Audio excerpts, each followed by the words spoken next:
Bom, dar boas noites mais uma vez aos que estão aqui na sala e vou agradecer ao Dr. José Magalhães estar aqui connosco. Vou apenas repetir que isto é uma iniciativa que existe há 5 anos com um grupo de cidadãos de Alcochete e que tem, depois da pandemia, apesar de termos interrompido durante a pandemia apenas com Zoom, mais uma vez estamos a repetir com um jantar e a partir deste momento também online com alguns dos nossos convidados, especialmente algumas das pessoas que também vivem em Alcochete, que estão de férias e portanto, estão aqui connosco.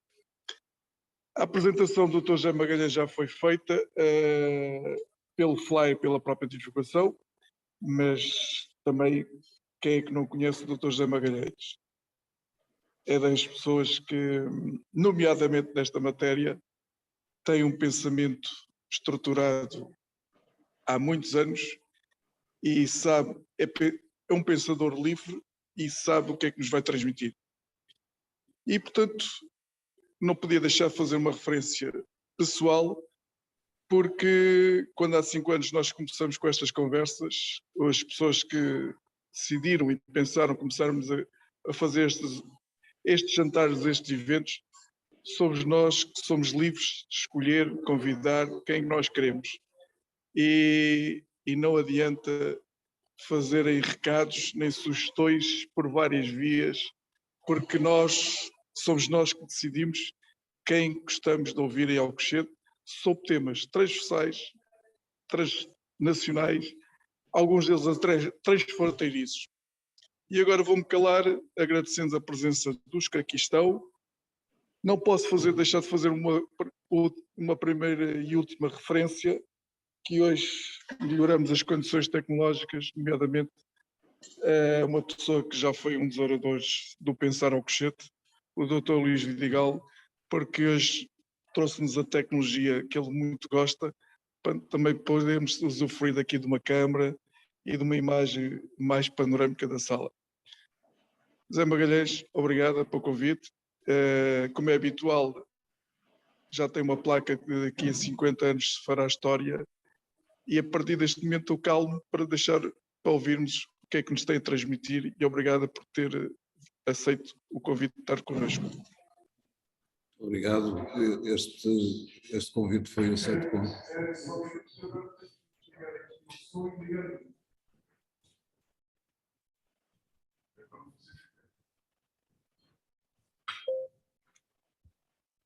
Ok, parece que agora não há feedback. Há som. Sem eco. E há o devido agradecimento do convite, sem nenhuma hesitação, sim, sim, sim. Fizemos um belíssimo jantar, que não está cá, não tem a mínima ideia de como foi bom. E a ideia de haver encontros deste tipo é uma ideia de participação e de reflexão conjunta que só pode merecer aplauso. O facto de terem escolhido como tema este tema em concreto parece-me uma excelente ideia. Há um déficit de debate sobre esta matéria. E há, sobretudo, uma coisa que é particularmente impressionante porque singulariza Portugal em relação àquilo que se passa noutros países da União Europeia e noutras partes do mundo até, em matéria de discussão do impacto das transições digitais no mundo do direito. Pensando num sentido um pouco mais vasto do que a questão dos direitos humanos em concreto. E nesta matéria o impacto é absolutamente brutal e os saltos qualitativos que acontecem seguem-se uns atrás dos outros com uma velocidade e com uma qualidade que é estonteante, é vertiginosa. Lembramos-nos, provavelmente, a maior parte de nós, de como as coisas começaram quando a internet era uma criança e poucos a utilizavam, e só 2.400 cientistas em Portugal usavam uma coisinha, uma ligação rediz com uma banda de 64 kbps, portanto uma brincadeira, e como eles ficaram terrorizados quando apareceram pessoas que disseram nós também queremos utilizar. Eu disse, por amor de Deus, que se vocês utilizam, saturam esta capacidade que é fundamental para as nossas investigações. E quando eu me cruzei com cientistas da FCCN, tinha tropeçado na internet nos Estados Unidos, em Madison, Wisconsin, onde estava a fazer pesquisa para uma tese de mestrado sobre a lei norte-americana de acesso aos documentos administrativos, o Freedom of Information Act, e dizia, não é nada disso que eu quero. O que eu quero é que, e acho que é o motivo para lutar, é que em Portugal, tal como nos Estados Unidos, no Canadá, noutros sítios, o acesso à internet seja como o acesso à água, à luz, etc. Ou seja, ninguém tem que ir aos produtores de eletricidade, etc., e dizer, olha, eu quero eletricidade, mas é só para fazer a barba, atenção. Não, a gente compra um acesso e é para fazer o que for preciso. Lavar a roupa, namorar, whatever, quer dizer, o que nos passar pela cabeça, ninguém nos pergunta. O que o professor Legato Martins, que era um dos pais fundadores e um dos pioneiros nessa altura, me dizia, está bem, isso é uma grande ideia, mas estamos muito longe de conseguir isso. Muito longe de conseguir isso, estávamos em 94. Tá, não, é necessário lutar, é necessário organizar as pessoas, as tropas, há tropas. Sabia que havia pessoas que utilizavam Bulletin Board Systems, que eram os antecessores da internet, que sabiam utilizar modems, etc, etc. Temos que organizar essa gente. E organizamos. Convocámos com o apoio de um dos pais fundadores da NET, o Vint Cerf, que mandou um representante a Lisboa, e com alguém da Electronic Frontier Foundation de Washington, um grande seminário na FCCN, na Avenida do Brasil, em que o tema era Portugal na internet, a internet em Portugal. E subitamente aparecem 600 tipos na sala, saídos debaixo das pedras. Sabes o que é isto? Quer dizer, esta gente toda está aí. É uma força de combate absolutamente enorme e temos que mexer-nos, e mexemos. Depois tivemos sorte, houve uma viragem política e um tema que era considerado totalmente desinteressante e em que a política pública era tentar criar um Minitel em Portugal, como em França, blá, blá, blá, virou. E tivemos a sorte de ter como Ministro da Ciência e Tecnologia um homem chamado Mariano Gago, José Mariano Gago, que no CERN tinha adquirido conhecimentos, tinha conhecido o pai da World Wide Web, o Sir Tim Berners-Lee, e era alguém com uma enorme capacidade de pilotagem de políticas públicas. E, portanto, mandou fazer o chamado Livro Verde da Sociedade de Informação, logo em 96. O Livro Verde tinha como capítulo segundo não o comércio eletrónico, mas a sociedade democrática, a sociedade aberta, a democracia e o acesso livre aos documentos públicos. E depois tinha, claro, o comércio eletrónico, a transformação da administração pública, etc. Portanto, a educação, todos os temas em que a sociedade de informação podia ter um valor acrescentado para promover o desenvolvimento do país. Felizmente, em torno dessa matéria, não se estabeleceu uma querela pública e interpartidária. Em dezembro de 2001, quando o governo caiu, estavam ligadas todas as escolas do ensino básico e secundário nas bibliotecas, não nas salas de aula, nas bibliotecas, para garantir o acesso livre de todos e acabar com a ideia de que aquilo era só para professores de informática, etc. E em 95 escrevi o primeiro livro em português sobre a internet, chamado Roteiro Prático da Internet, o ciberespaço ao alcance de todos. Que era um livro vindo de um jurista que procurava, desde o título até ao conteúdo, ser o contrário de um livro, de um manual jurídico. Não era um livro sobre a proteção de dados, não era um livro sobre o artigo 35 da Constituição, não era um livro sobre os outros aspectos da armadura jurídica da sociedade de informação, era um livro que ensinava concretamente, como se fosse um manual de canalização. Queres mandar um e-mail? Faz isto, aquilo, aquilo outro. Queres mandar um fecheiro pesado? Faz isto, aquilo, aquilo. Usa FTP. Que a malta praticamente já não usa hoje em dia. Etc. E, para grande surpresa da minha editora, que achava que aquilo ia ser um fiasco, o livro esgotou, foi represso, esgotou outra vez, esgotou, e na segunda versão já tinha um CD-ROM em que eu, com colaboração com a Universidade do Minho, tive a ocasião de engarrafar a internet portuguesa de então. Como aquilo não tinha mais de 600 mega, estão a imaginar que a internet portuguesa de então era pequenita. Era pequenita, mas promissora. Porquê é que eu estou a contar esta história?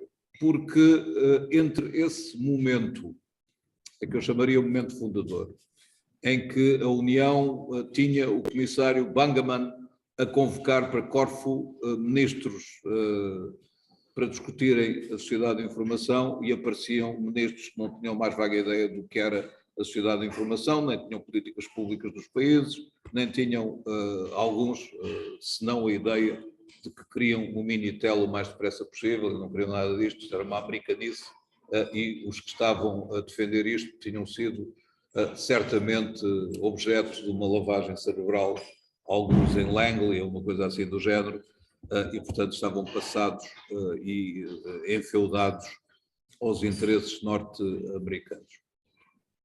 Demorou na União Europeia a perceber que os europeus precisavam de usar a internet, massificar a internet e ter políticas europeias para a promoção das diversas componentes do acesso, a promoção das infraestruturas, o treino e formação dos cidadãos para utilizarem, o uso no sistema educativo, o uso na administração pública, a articulação dos Estados, a própria União a armar-se para ter uma utilização racional e inteligente desta matéria, a cooperação internacional para,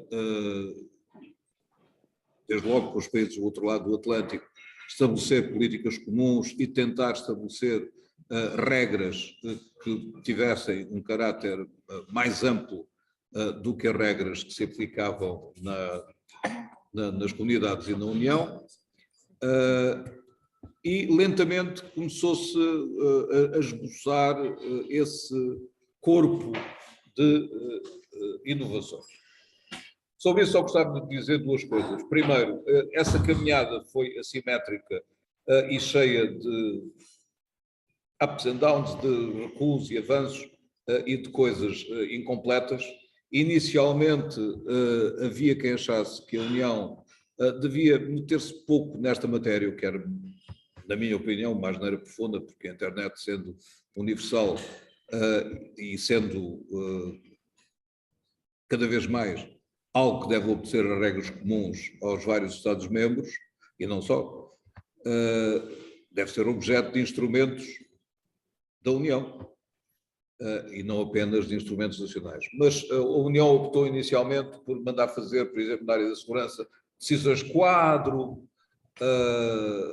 Agora acabámos a aprovar regulamentos que mandam deitar abaixo conteúdos terroristas meia hora depois de terem sido detectados. Mas é agora. Depois de não sei quantos atentados terroristas e quantos fatores de insegurança e quantas desgraças no território da União, etc, etc. Mas, portanto, incerteza estratégica quanto aos meios a utilizar. Incerteza também que levava a utilizar diretivas. Por exemplo, a União tornou-se, a União Europeia é neste momento o maior hub de pedopornografia do mundo, não é do mundo todo, e uma das grandes razões para isso está em que a diretiva que aprovámos no ano de 2010 e que em Portugal só foi transposta em 2014 e parcialmente e mal, só em 2020 é que um grupo de deputados, de que tive o gosto de fazer parte, completou a transposição, incluindo um mecanismo para deitar abaixo sites. Quer dizer, que adianta condenar um site que está carregado de fotografias de crianças a serem violadas, etc, etc, se depois o site está lá, embora com uma grande bula condenatória, etc, etc, e com as polícias atrás. Portanto, isso passou a constar da lei. Não me perguntem se está a ser aplicado com alta eficiência, apenas sabemos que, chamada a refletir sobre a matéria outra vez, a União resolveu rever a diretiva. Portanto, mantemos-nos na figura da diretiva. Como sabem, tem que ser transposta por uma lei nacional, depois a lei nacional tem que ter mecanismos de aplicação, depois os mecanismos de aplicação têm que ter uma efetividade prática, depois tem que haver cooperação entre os Estados-membros numa matéria em que um conteúdo, ora está aqui, ora está ali, e desligar um servidor e recolocá-lo num sítio demora 57 segundos. Portanto, é uma luta desigual entre o gato e o rato, sendo certo que, neste caso, o rato sabe-a toda e o gato, embora tenha o poder de Estado, é um gato frágil e, em Portugal, muito frágil. O Estado português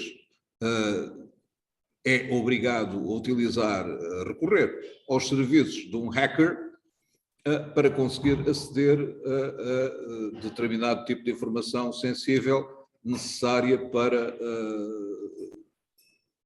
responsabilizar criminalmente determinadas entidades. Às vezes isso tem efeitos perversos, por exemplo, ficámos a saber há dias que isso ajudou o famoso Cristiano Ronaldo a ver-se livre do processo da senhora Mayorga nos Estados Unidos, em Nevada, uma vez que a juíza considerou que a utilização da correspondência entre o Ronaldo e o advogado tinha sido obtida por meios ilícitos e que não podia ser utilizada como meio probatório no processo que estava em causa naquele momento em que ele teria, porventura, tido que pagar uns milhões a somar aos 300 e tal mil euros que lhe tinha custado aquela noite quente em Las Vegas. Portanto, isto é só para vos dizer que os instrumentos são importantes e que a reflexão a que se chegou na União Europeia foi um tanto errática, lenta e foi por vagas. Neste momento estão em debate 3 importantes regulamentos, portanto, leis europeias, não é? Chamam-lhe Acts, mas os tratados não falam de Acts, falam de regulamentos, de aplicação direta dos Estados-membros, o regulamento sobre serviços digitais, o regulamento sobre mercados e o regulamento sobre o uso de inteligência artificial. Portanto, nos 3 casos estamos a falar de regulamentos, o regulamento sobre terrorismo já saiu e está em aplicação, portanto, a União finalmente percebeu que tem que fazer regulamentos.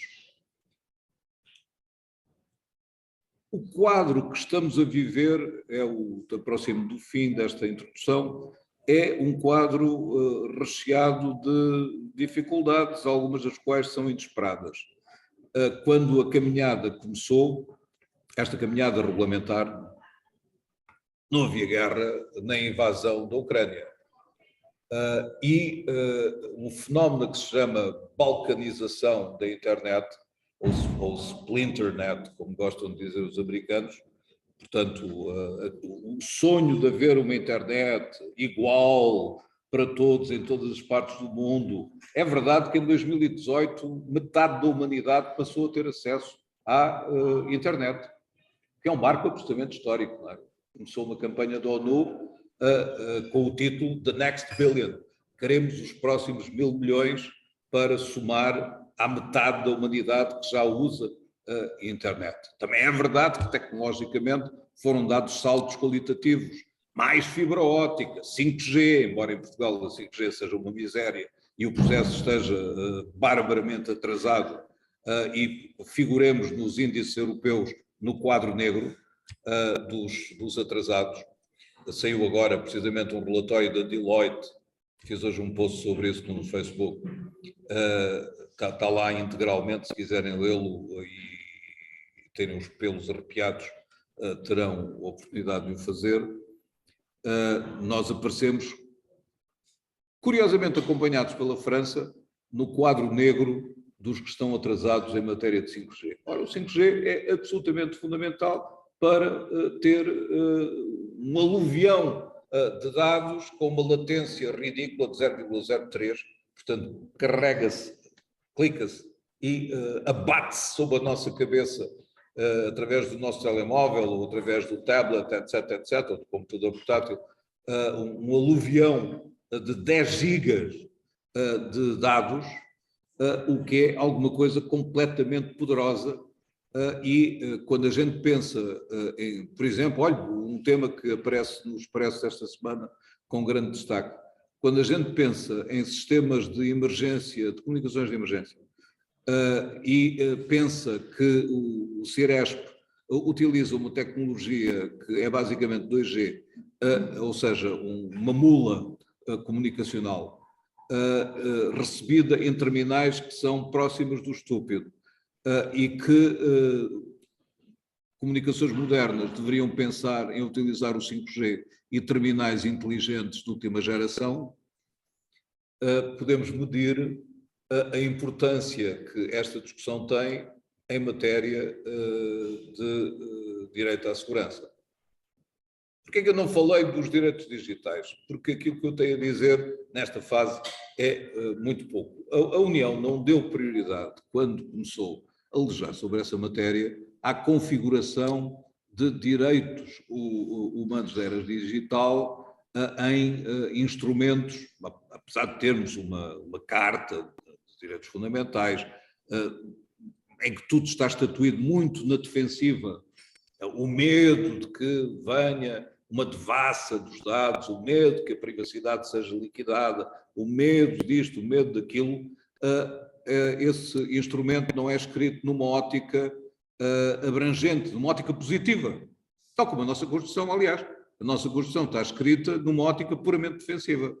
As revisões constitucionais, tive a honra de propor algumas dessas normas e foram aprovadas, incluiu o direito de acesso às redes de uso público, que é uma coisa obviamente positiva e não meramente defensiva, etc., mas é uma coisa magra, esquelética, em comparação com o mar de matérias em que hoje em dia os cidadãos devem ter direitos reconhecidos.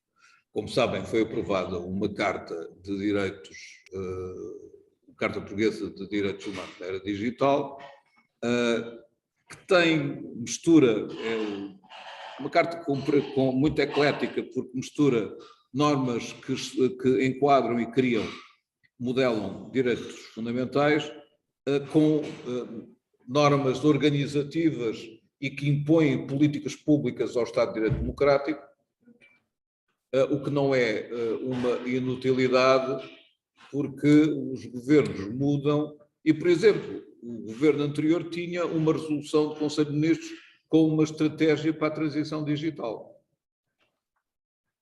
Presumo que essa resolução está em vigor, mas não sei se essa resolução está em vigor.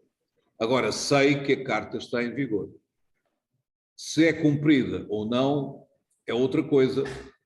Por mim, ainda pude, antes de cessar funções, em 28 de março deste ano, honrar o compromisso contido no artigo 15 de criar uma lei, aprovar uma lei para o notice e takedown de sites que tenham conteúdos violadores dos direitos de autor, como tinha sido prometido ao setor e como é necessário, e é uma competência da Inspeção-Geral das Atividades Culturais. Portanto, combate à pirataria tem que ser duro, implacável, mas a Carta contém muitos direitos que agora não enumero para não vos dar uma péssima digestão. Só gostava sobre eles de dizer que as atenções focaram-se muito na questão de saber se o legislador tinha ido longe demais ao configurar um direito de queixa junto da ERC contra agentes de desinformação, sujeitando a definição desse regime a uma lei de 2/3, etc. Tudo visto, tudo ponderado, essa lei vai ser revogada. E por iniciativa do próprio Partido Socialista. E eu não só estou o mais possível de acordo com isso, como fiz o mais possível para que isso aconteça, e já deve ter acontecido esta tarde, depressa, porque o Chega, entretanto, apresentou um projeto que não apenas revoga a lei, como revoga todo o artigo 6º, o que é uma asneira, porque é óbvio que Portugal deve continuar a ter uma norma que diz que cumprimos os planos e projetos da União Europeia nesta matéria. É o chamado mínimo, e sobre isso, aliás, há um consenso muito alargado. Pelo caminho também aproveitam para dizer que os partidos políticos podem dizer o que lhes passar pela cabeça sem terem responsabilidade penal, o que é uma canalhice, e portanto será rejeitado. A ideia de confiar à ERC esta tarefa foi francamente, nostra culpa, mea culpa, uma má ideia. Primeiro porque a ERC é um organismo comatoso e desprezado geralmente. Em segundo lugar, porque o artigo 55 do Estatuto, que já prevê um direito de queixa, qualquer um de nós pode ir à ERC fazer queixa de uma notícia que acha, ou de um artigo, ou de uma coisa qualquer, que acha que viola a legislação da comunicação social. Isso dá origem depois a um processo em que há uma audiência de conciliação, ninguém faz isso, porque ninguém confia na entidade e quem tem um caso sério vai aos tribunais. Quem se sente difamado, não sei o quê, vai ao tribunal, ganha ou perde, não vai à ERC, não vai perder tempo. E a ERC ela própria fica contentíssima com isso, porque sofre de digestões pesadas cada vez que alguma coisa dessas lhe aterrou em cima da cabeça. Portanto, foi uma má solução. Em segundo lugar, para termos selos de qualidade e fact-checking, não é preciso lei nenhuma, eles aparecem ou não aparecem, e de resto a norma foi tornada inútil supervenientemente, é uma expressão que os juristas adoram, a inutilidade superveniente, quer da LID, quer das leis, porque a União Europeia acabou de fazer aquilo que algumas almas sensíveis e ciberanarquistas em Portugal acham que é terrível. Fez uma negociação com os Big Five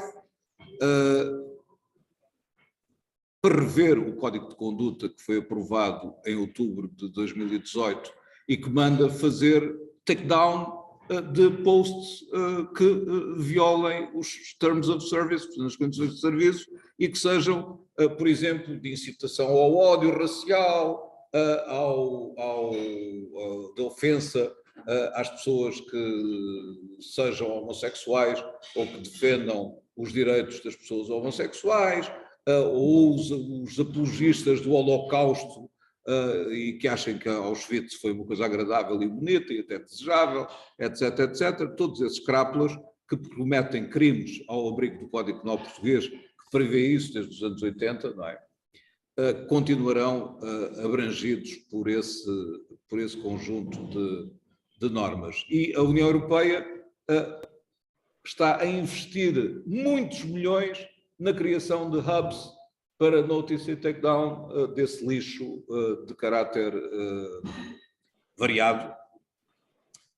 Lixo esse que não pode ser levado, ou instrumentos esses que não podem ser levados ao Tribunal Constitucional para a entidade A ou B se porem bicos de pés e para o Tribunal ter ocasião de se pronunciar. Portanto, o Tribunal não se pronunciará sobre esta matéria europeia e sobre a matéria nacional também não, porque uma vez revogado o diploma nessa parte, o processo extingue-se. Se eu bem me lembro daquilo que aprendi em Direito Constitucional. O professor Bacelar está aqui e ele poderá, sobre essa matéria, com toda a autoridade, dissertar. Portanto, eu faço votos de que haja muitas discussões sobre direitos humanos na era digital.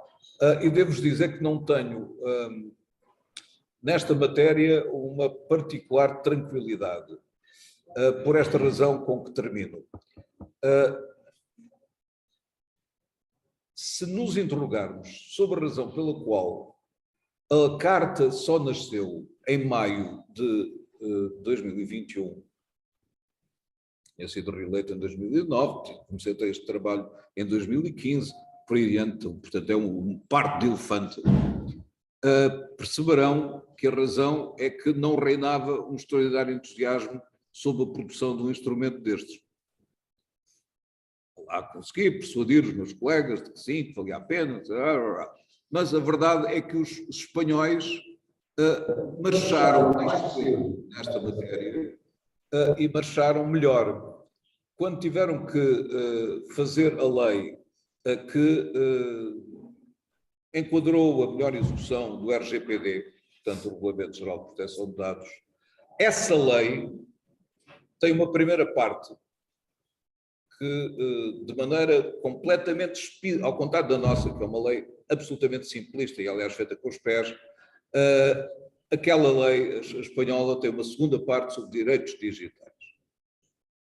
E nessa parte sobre direitos digitais, eles chegaram primeiro a essa Índia e elencaram de maneira muito concreta, e aliás muito bem, a carta nesse sentido é muito espanhola, se quiserem, é certamente portuguesa, mas tem grande sintonia com as soluções espanholas, e puseram em vigor ao mesmo tempo o regulamento do Regulamento Geral de Proteção de Dados e a Lei sobre Direitos Digitais, que é a opção correta. Mas quando esta opção foi colocada em Portugal, ela foi enjeitada como se fosse uma solução satânica e parva. Enfim, Deus perdoe a quem teve essa opinião, já não está por aqui, e a verdade é que perdemos uma bela ocasião de começar a disciplinar um domínio onde reina uma certa anarquia. Não por falta de políticas, não por falta de dinheiro. Temos agora o PRR e até uma maioria absoluta, portanto, há duas desculpas que desapareceram. A primeira desculpa, não há maioria, a segunda desculpa é não há dinheiro. Não, há as duas coisas. Embora nesta matéria não haja razão nenhuma para se fazer isto por maioria absoluta, pode-se fazer por unanimidade ou por consenso alargado, como aconteceu no passado. Tive excelentes relações com o Diogo Vasconcelos, que era do PSD e que sucedeu no governo de Durão Barroso ao antecessor, que era o chefe da unidade de missão da UMIC nos tempos de José Maria de Caco. Portanto, não houve nesta matéria uma fratura terrível. E quanto à fratura que aconteceu a propósito daquele mecanismo inútil, supervenientemente, dos números 2, 3, 4, 5, que é do artigo 6º, vai acabar essa fratura à bruta e de uma só vez, e, portanto, agora podemos virar-nos para os problemas sérios do mundo mediático, que é porque é que os cartéis mediáticos funcionam como funcionam, porque é que em Portugal os jornalistas são tratados como proletários, porque é que não há publicações eletrónicas novas, porque é que as pessoas odeiam a ERC e a desprezam, agora ainda por cima está amputada pela morte do Mário Mesquita, e portanto está em condições cadaverosas, etc. Esses são os problemas reais, esses são problemas que colocam em causa o direito dos cidadãos à informação e o direito dos cidadãos à expressão. Portanto, nunca como hoje foi tão fácil ter exercício de liberdade de expressão, nunca como hoje foi tão difícil ver claro no meio do nevoeiro com a porcaria que circula pelas redes e que em Portugal tem uma atitude de cumplicidade, complacência, para não dizer pior, por parte de entidades que era suposto para terem uma posição responsável e que cruzam os braços e são ciberanarquistas. Portanto, nunca tinha visto, nem imaginava que fosse possível ter ciberanarquistas de alto nível, mas a verdade é que é possível. Portanto, quando é assim, corta-se o mal pela raiz e os ciberanarquistas vão tocar violino para outro sítio. Portanto, em matéria de direitos digitais, o Governo tem que trabalhar mais, tem que regulamentar a lei. Há muitos pontos da lei, designadamente relacionados com o uso do anonimato, o uso do direito ao testamento digital e os outros. Tenham paciência de ler a leizinha. E o direito da ação popular digital, que é alguma coisa com que eu conto verdadeiramente gastar algum tempo, uma vez que criei uma entidade chamada Circulatura da Net. Não resisto a contar-vos esta história. Foi esse bocado. eu para testar até que ponto é que estava degradada a ERC e para descobrir uma charada, que é porque diabo é que as pessoas não registram as publicações eletrónicas da ERC? Podem fazê-lo, meia dúzia de reis de mel coado. Porquê não fazem? Então, testei. Criei uma publicação chamada Circulatura de Net, inscrevi aquilo na ERC, registrei como publicação diária e comecei a receber uns telefonemas de uma menina. Agora não revelo, mas conheço.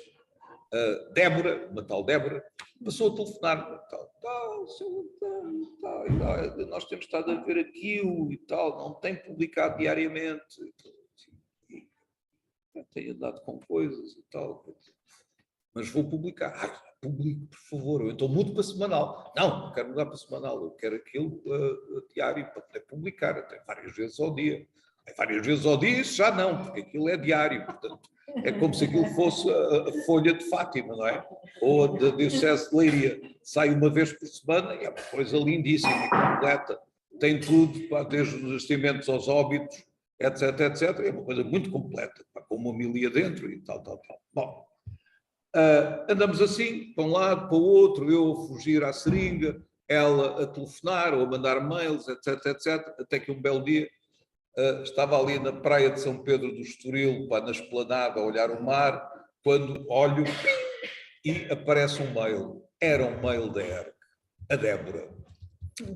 Então, o que é que me anunciava a Débora? A Débora anunciava-me que, devido a eu produzir uns posts de quinta classe, absolutamente rascas, sem nível nenhum e sem nenhum interesse, a maior parte das vezes traduzidos em meros links para coisas de estrangeiras e tal, abjeta e tal, que não iam fazer o registro definitivo da coisa. E que eu me pronunciasse no prazo de 10 dias. Eu olhei para o mar, contei as conchinhas e fiz uma resposta dizendo: agradeço muito o vosso mail, tanto tal e tal. Agradeceria imenso que dessem por cancelado o meu pedido. Com os melhores cumprimentos, José Magalhães. Porque, como sabem, a bula da ERC não afeta em nada o uso da internet, o GNS é meu, paguei, registrei a marca também no IP, não fosse algum motivo para apropriar-se da circulatura da net, já a circulatura da net, um patife curioso, e não me quis vender aquilo que era meu, desse que tinha ideia. E, portanto, continuo, quando me apetece, publico, a maior parte das vezes não apetece nada, não publico, e, obviamente, só que fui tapar, mas registrar-se na ERC para ouvir os pontos das Déboras todas que há lá, e imaginem o que seria o diretor público receber um mail deste tipo, dizendo: olha, o senhor não vou buscar, não nada,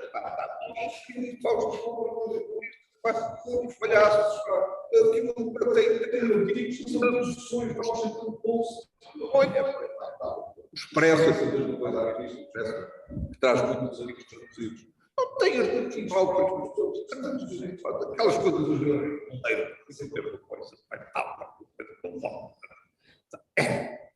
mudem lá essa coisa, isso não tem qualidade.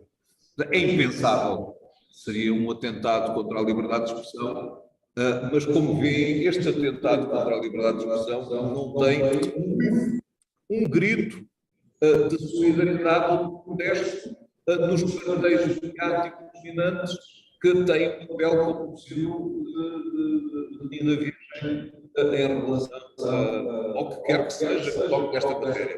Por essa razão, não há ninguém nos cartéis mediáticos, o Parlamento tem medo de falar sobre a matéria e não consegue uma maioria para falar sobre a alteração do estatuto da ERC, que exige 2 terços. E, portanto, por esta razão, está tudo parado. A inércia é, sabe, uma grande rainha, Portugal, República, e o risco de agir é muito grande, o risco de estar quieto é normalmente mais pequeno e, portanto, os portugueses que são um bocadinho manholas sabem muito bem que isto é assim Gândea está quietinho e atacar do lado sempre que podem, mordendo o mais que podem. Não são estúpidos, são o meu povo, portanto, tive toda a honra em servi-lo, mas conheço. E, portanto, nesta matéria não fui suficientemente esperto e ajudei os meus companheiros e camaradas a meterem-se no buraco de que agora vão desatelar-se de uma só vez e sem piedade. Quando um braço está dado, corta.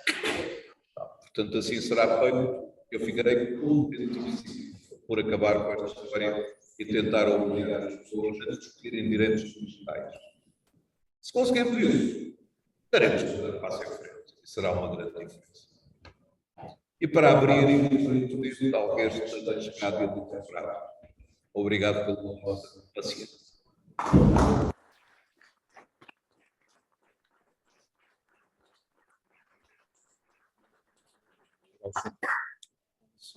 Obrigado, José Magalhães. Não sei se estão a ouvir de fora.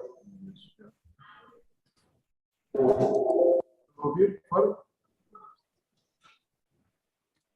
Jorge, vou falar. Estás a ouvir? Então, como temos feito das últimas vezes, damos primeiro prioridade a quem está online, colocar uma ou duas questões, e depois, como nós aqui já tivemos o prazer de gostar da companhia de José Magalhães, vinhamos aqui às questões da sala. Não sei se quem quer colocar alguma questão online. Eu posso colocar. Muito boa noite. Zeferino, posso avançar, é isso? Posso. Muito obrigado. Cumprimento todos os que estão aí presentes. Tenho pena, tinha inicialmente pensado poder estar aí, mas houve aqui uma pequena coisa de última hora que me impediu.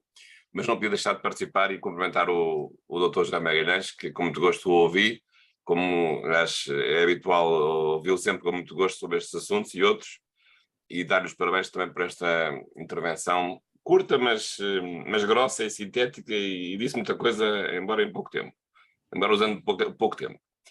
E também cumprimento o Zeferino e os colegas e dar os parabéns também pela continuidade desta iniciativa. Eu aqui queria só fazer a seguinte pergunta, e uma vez que o José Magalhães agora deixou de ser deputado, estou um pouco preocupado em relação ao futuro e um aspecto que ele referiu, que é o aspecto da regulamentação da lei, da Carta de Direitos Humanos na Era Digital. Há uma questão que está agora em aberto, que ainda não percebo muito bem, que é a questão do artigo 6º, porque, pelos vistos, há um ano o Presidente da República tinha pedido a fiscalização da Constitucionalidade e agora a Justiça também pediu. Portanto, um ano depois não aconteceu nada e agora há 2 pedidos, segundo percebi. Mas isso ainda é o menos. O problema é saber se há quando se faz uma lei destas, não devia haver um cronograma de elaboração, de regulamentação, ou de decretos de leis, ou de portarias, ou de atos regulamentares, em relação aos vários assuntos. Aliás, alguns deles referiu, o testamento digital, por exemplo. E tudo isso acho que nós devemos conhecer, os cidadãos devem conhecer na opinião pública, e devemos estar atentos e devemos protestar. A questão da ação popular digital, por exemplo, é um assunto interessante e complexo, do ponto de vista processual, mas, portanto, saber qual é que é o plano, o que se está planeado, se há um cronograma, quem é que é responsável por isso e a quem é que nós podemos pedir responsabilidades se, de facto, essa regulamentação não for levada à prática. É isto.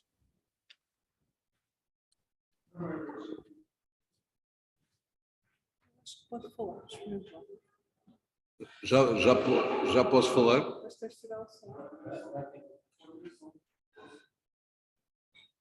E então, agora... Já há som? Muito bem. Bom, muito obrigado, professor, pela pergunta. A lei é eclética e, portanto, tem princípios gerais, tem normas organizativas,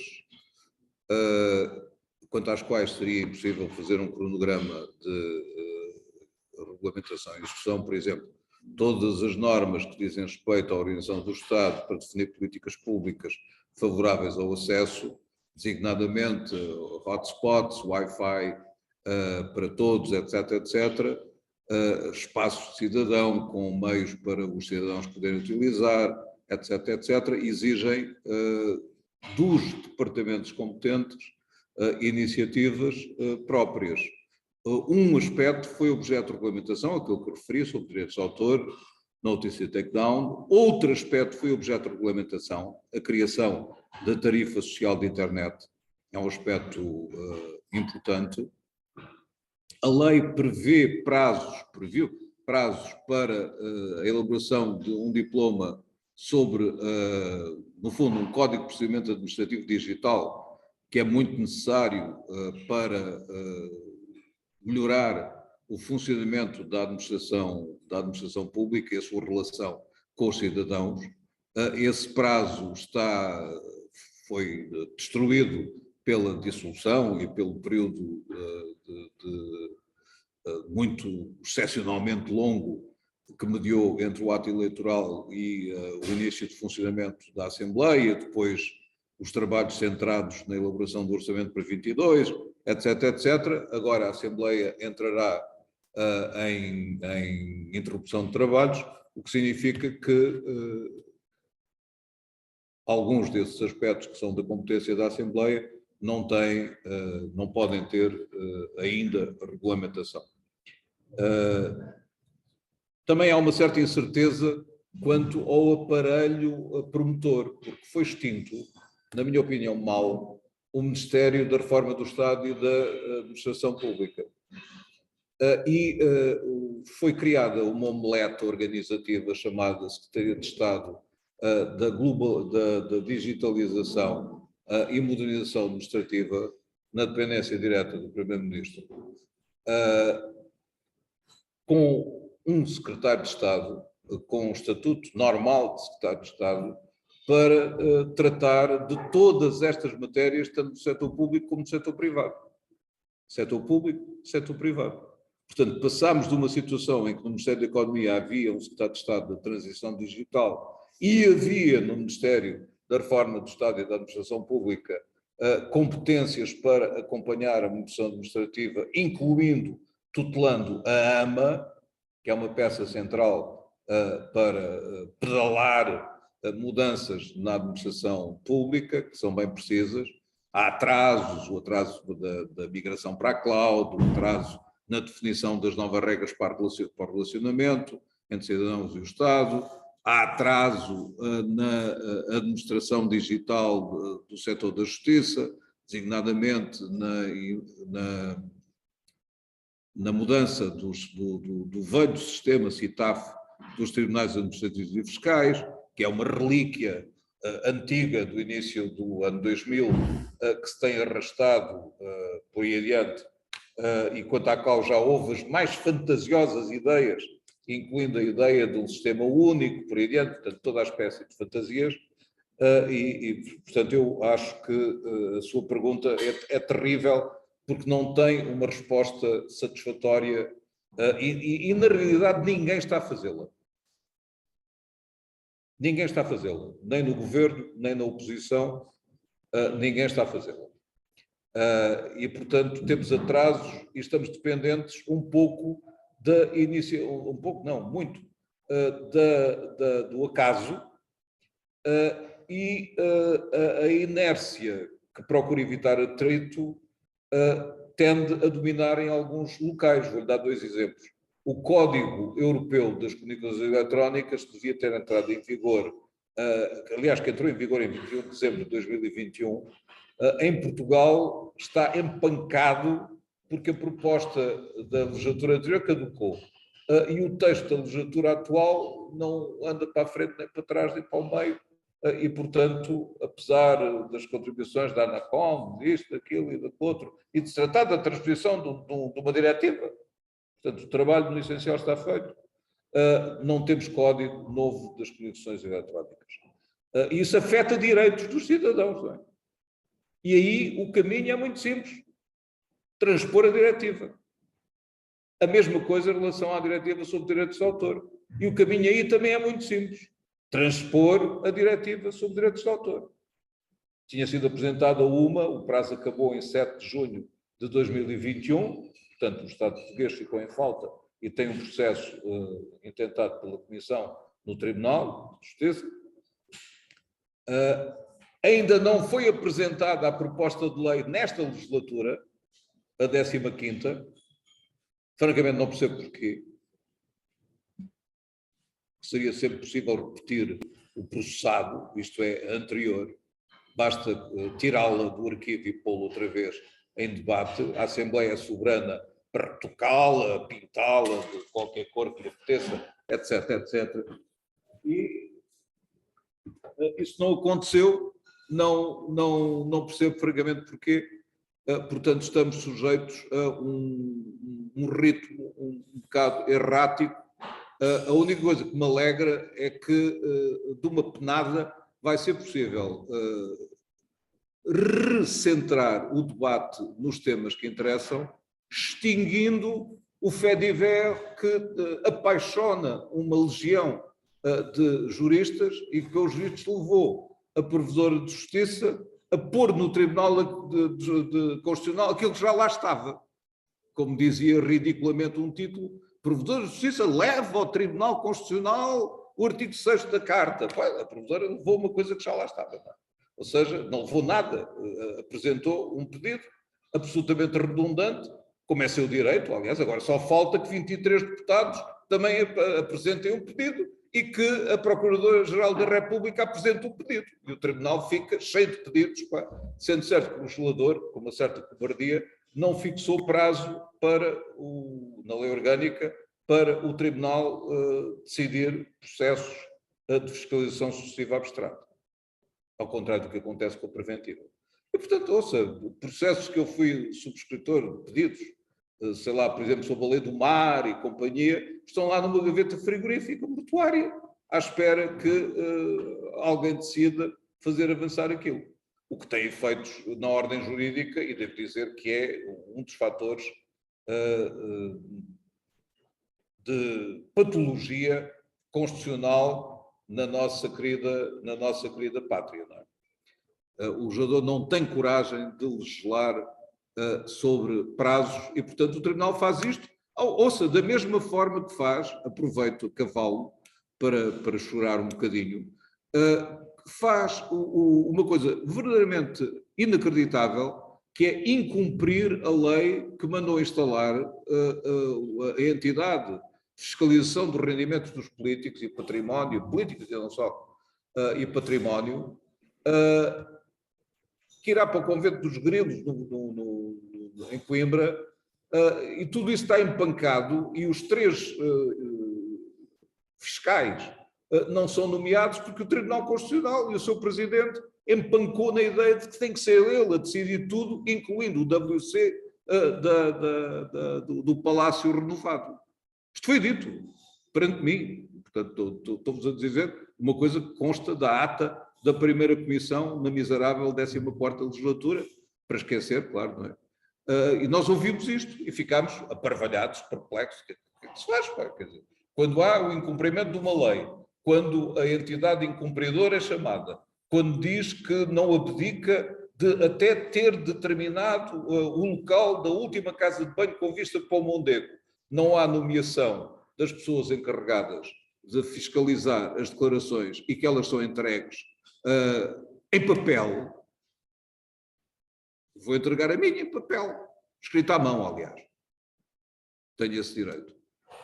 E depois alguém há de deslindar aqueles gatafolhos, a copiar aqueles números a preço de ouro, e tudo isso já devia estar digitalizado numa bela plataforma cujo concurso foi tardiamente iniciado e devia ter sido iniciado e concluído pelos fiscais.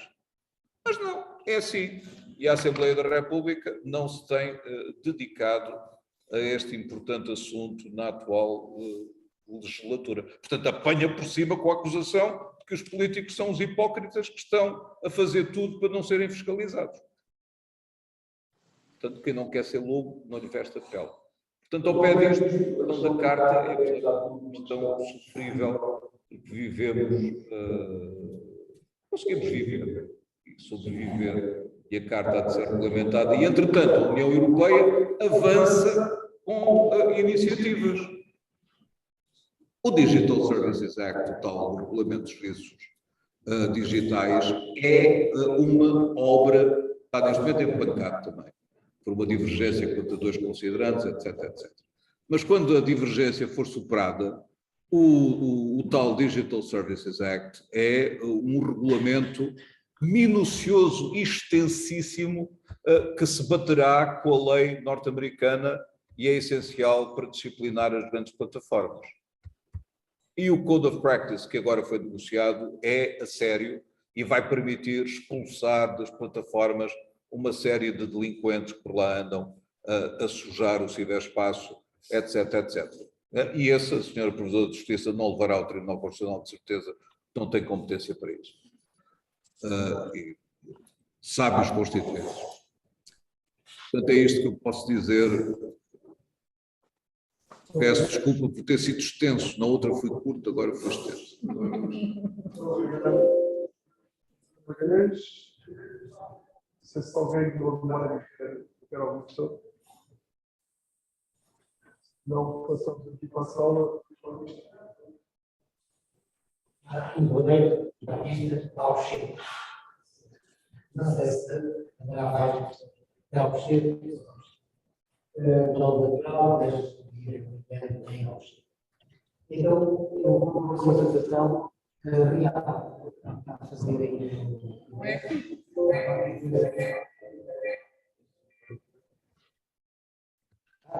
Então, julgo que já não está com o feedback. Então, qual era a questão? Fazia precisamente hoje 5 anos que tivemos os incêndios de Europa. E eu quero falar disso porque falou do Ciresp. E se hoje formos à mesma zona, provavelmente o Ciresp voltava a falhar. Porque estamos voltados no tal 2G, que as próprias operadoras dizem que vão fazer o shutdown do 2G. Eu sou daquela zona, ou passo por aquela zona, encontro várias zonas em que o sinal morre completo e as antenas são as mesmas que servem os operadores normais, têm apenas um transponder específico, mas se as antenas não derem cobertura, não dão cobertura para ninguém, nem para o Ciresp. Nós continuamos a investir milhões ou milhares de milhões em situações e em sistemas que eram muito inovadores numa época e depois não acompanhamos. Não acompanhamos nos meios no terreno, não acompanhamos nas pessoas, na formação das pessoas e a velocidade do digital é de tal ordem que realmente falta e vai às falhas daquilo que acabou de dizer e que eu não queria entrar. E daí ter falado em situações que não são reais, que é exatamente, eu vou ficar por aqui, não vou espalhar, depois poderá haver outra questão, mas neste momento era eu sei que o José Magalhães teve alguma responsabilidade na questão do Ciresp, ou pelo menos passou-lhe em alguma situação, enquanto governante, ao longo destes anos todos, realmente qual é a sua visão disso e aquilo que se deve ser feito nessa área. Eu também tenho a minha ideia, mas quero deixar para si uma resposta em relação a isso. Muito obrigado.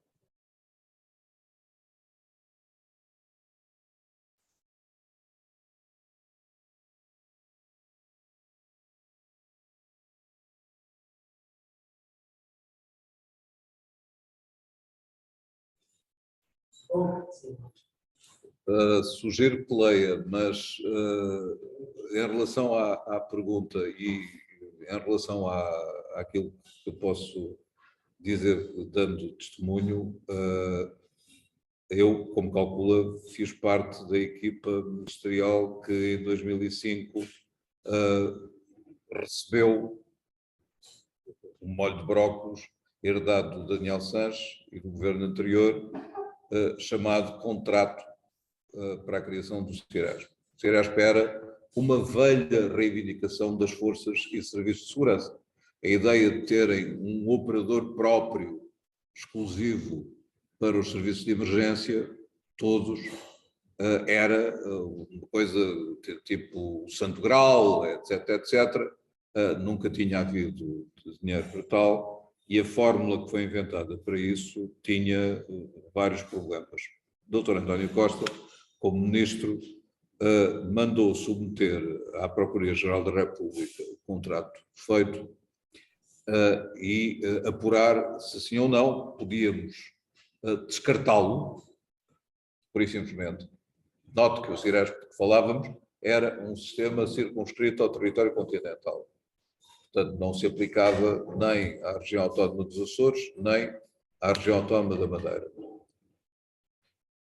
E a Procuradoria-Geral da República emitiu o seu parecer, seguiu-se o parecer, foi renunciado o contrato, foram poupados uns milhares aqui, outros milhares ali, etc, etc, e tomou-se a decisão de não abortar porque não se encontrou na altura uma alternativa. Havia quem dissesse que havia uma alternativa, e até uma alternativa baratuxa, como aliás era baratuxa a alternativa madeirense, que também usava o Tetra, o protocolo de comunicação Tetra. Não se seguiu essa via porque foi considerada de fancaria. Portanto, fazer um CIRESP da loja do chinês parecia, sem insulto, uma coisa arriscada e desaconselhável.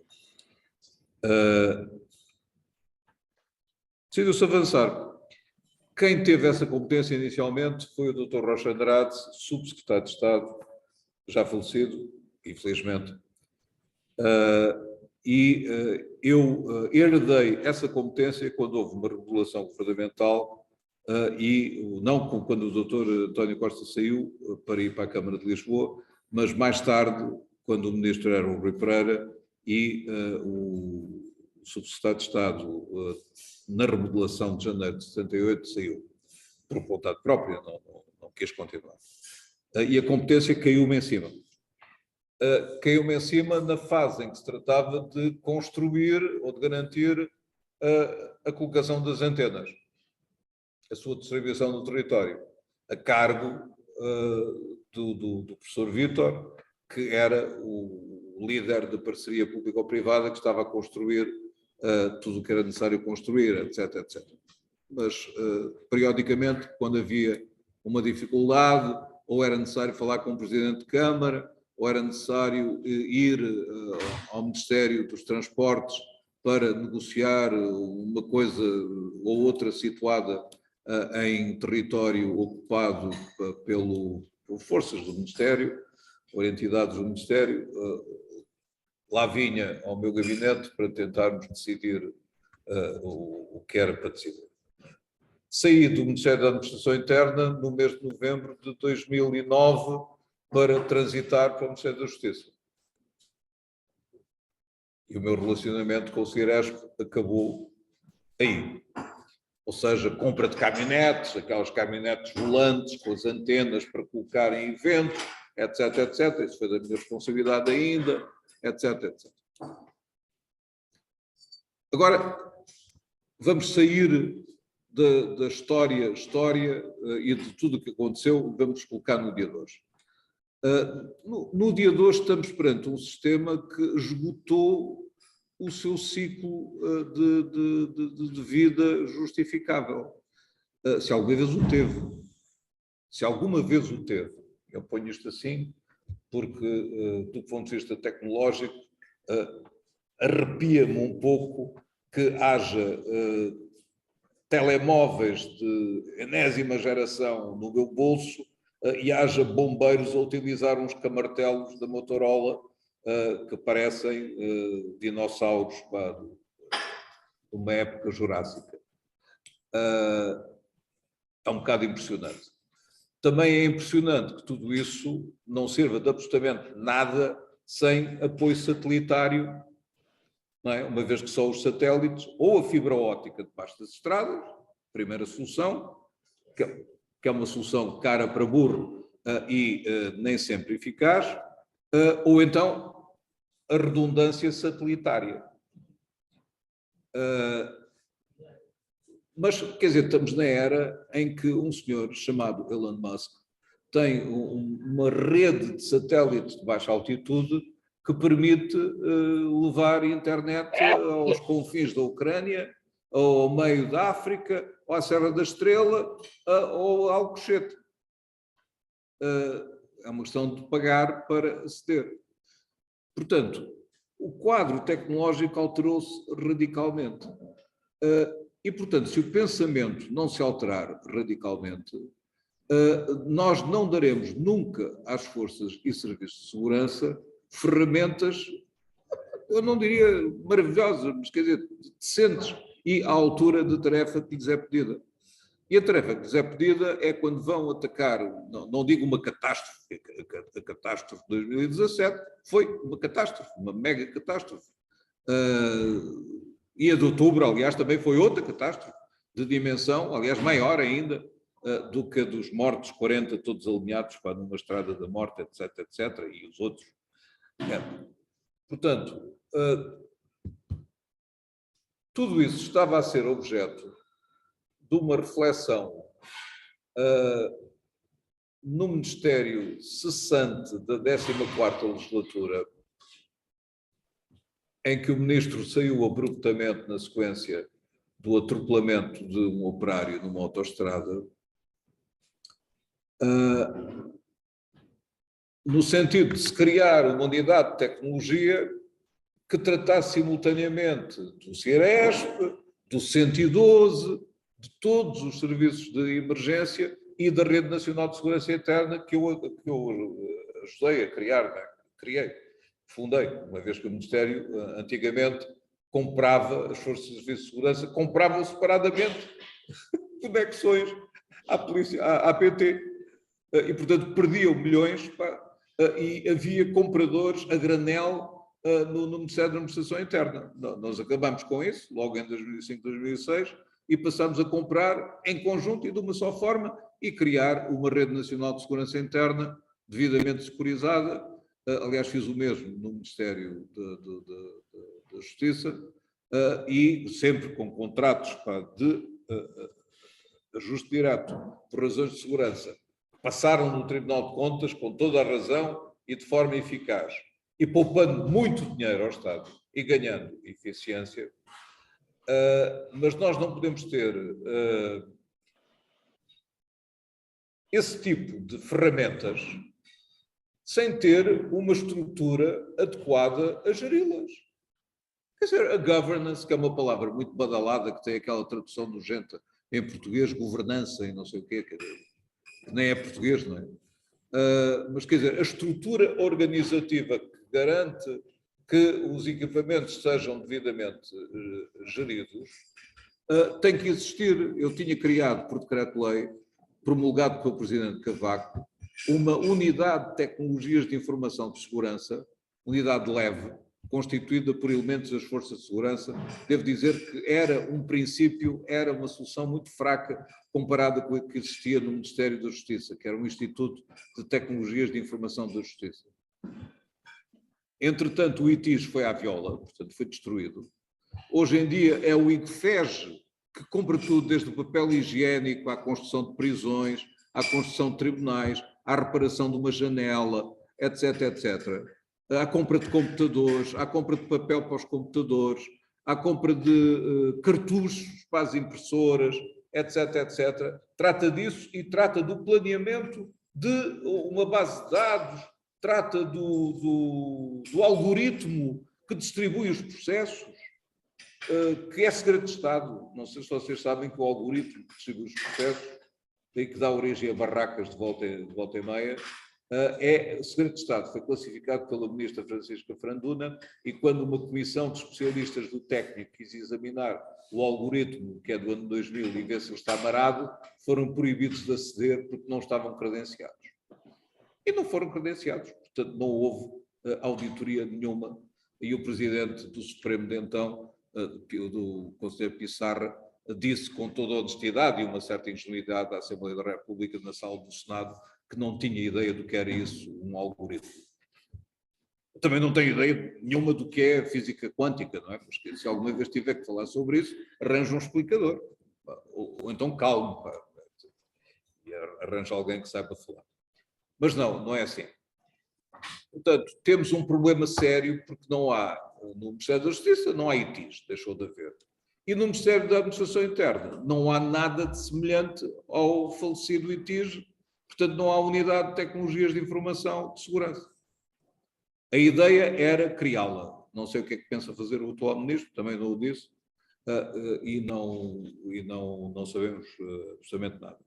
Mas uma coisa é certa, vamos saber, porque como é obrigatório abrir um concurso público internacional para aquisição de um sistema, e para abrir um concurso público internacional é necessário saber que sistema, que especificações, que é uma lista absolutamente infernal, etc. Já saberemos o que é que queremos. Se um cangalho, se um carro de alta cilindrada e de marca. E toda a gente saberá. Este é o aspecto que democraticamente me tranquiliza. Independentemente das paixões partidárias, as coisas devem fazer-se limpamente. Portanto, toda a gente há de saber, de preferência com os partidos de oposição particularmente atentos. Há um especialista do PSD que exigiu já explicações neste domínio, o deputado Muniz. Pois muito bem que o deputado Muniz se interesse por esta matéria, já que é especialista em sistemas de emergência, e que se encontre uma solução para este problema, sendo certo que na era do 5G, por favor, se alguém precisa, eu sei que a rede do 5G está incompleta, os operadores estão a procurar vender gato por lebre, querem esgotar, enquanto tiverem uma porcaria destas, com 4G, querem vendê-la. Da mesma forma que enquanto tiveram redis, quiseram vender redis, só depois é que passaram à fibra óptica. E não querem outra coisa que não esgotar a tecnologia antiga para só depois passar à tecnologia nova. É uma velha lei, não é? Portanto, eu espero que saibamos em breve o que é desejável. Estou a fazer sofrer o Vidigal.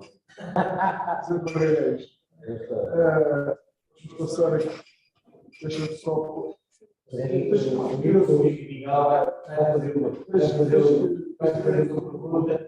Igual. Eu só queria dizer ao nosso querido amigo Clemente que nós já tivemos perguntas online e, portanto, o anfitrião está aqui a moderar e bem, porque nós estamos a ouvir aqui bem o nosso convidado José Magalhães. E eu vou passar aqui ao Luís Vidigal, que está aqui na sala. Luís, posso ligar o som? Sim, sim. Então desliga o teu.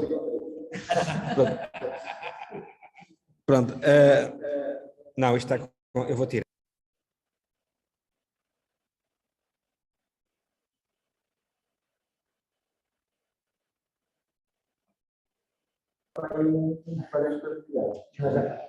Pronto, não, eu gostava de repor o tema da noite.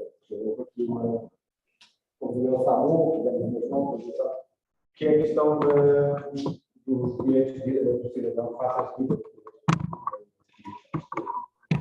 Eu gostava só, rapidamente, só para ser aqui um pouco mais para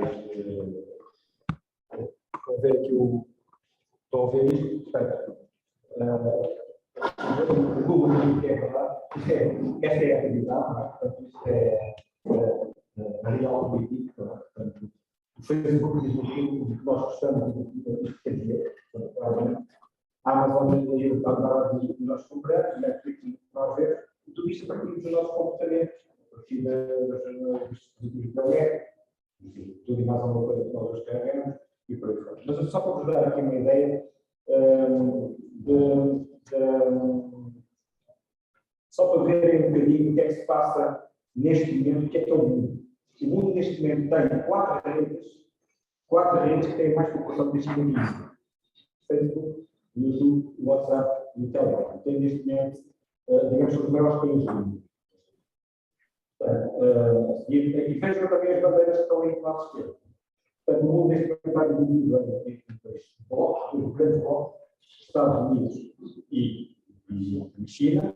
Temos aqui o Telegram, que não se sabia muito bem na altura, aquilo era claramente a Rússia, mas está com muito difícil, no Dubai, mas queremos manter aos países. Portanto, e onde praticamente hoje, onde se faz praticamente hoje toda a influência política é feita neste momento, sobretudo no Telegram. E depois eu tenho aqui aquilo que se chama de boas compras, as bem compradas, aquelas que afinal até podem ser utilizadas, estão a ser utilizadas, e aquelas pronto, que vão ser criadas e que a regulação vai transmitir.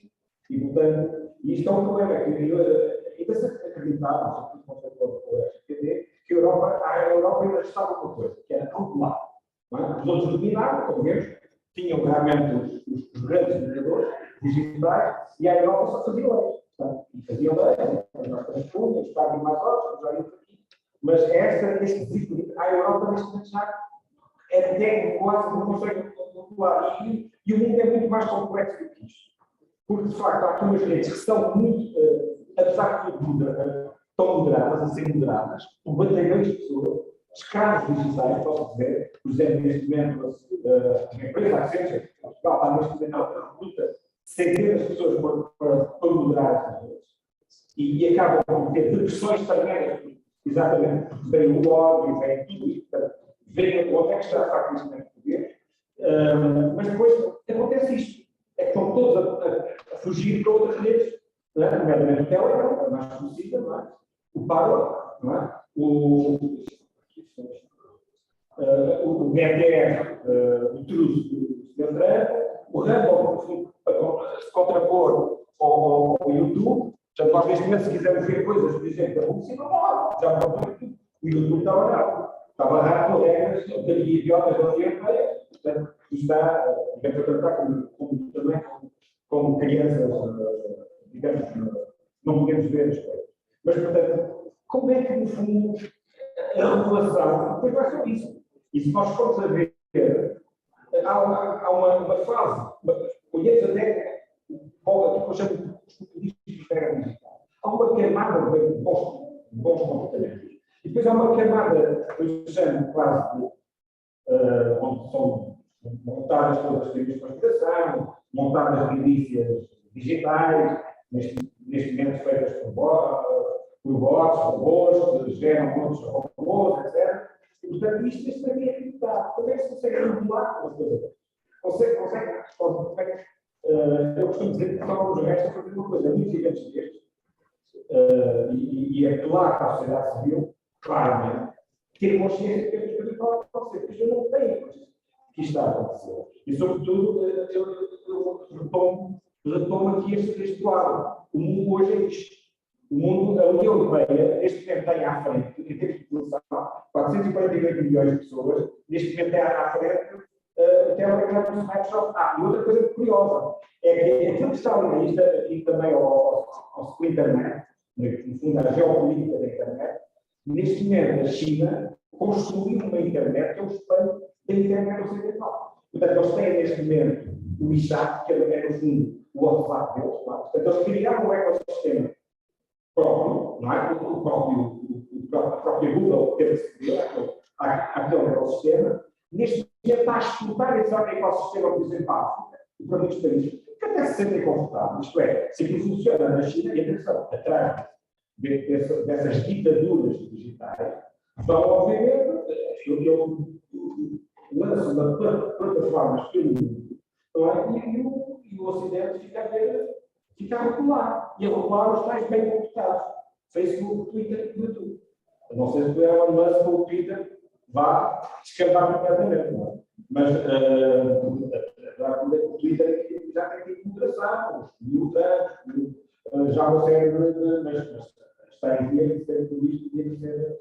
Portanto, é só para retomar um bocadinho o tema das ditaduras digitais, subir um pouco do helicóptero para a geopolítica, neste caso, nomeadamente para o Ocidente da internet, que vamos ter uma internet, aquela net neutrality, que é a neutralidade das redes, digamos, de 1968 e para cá.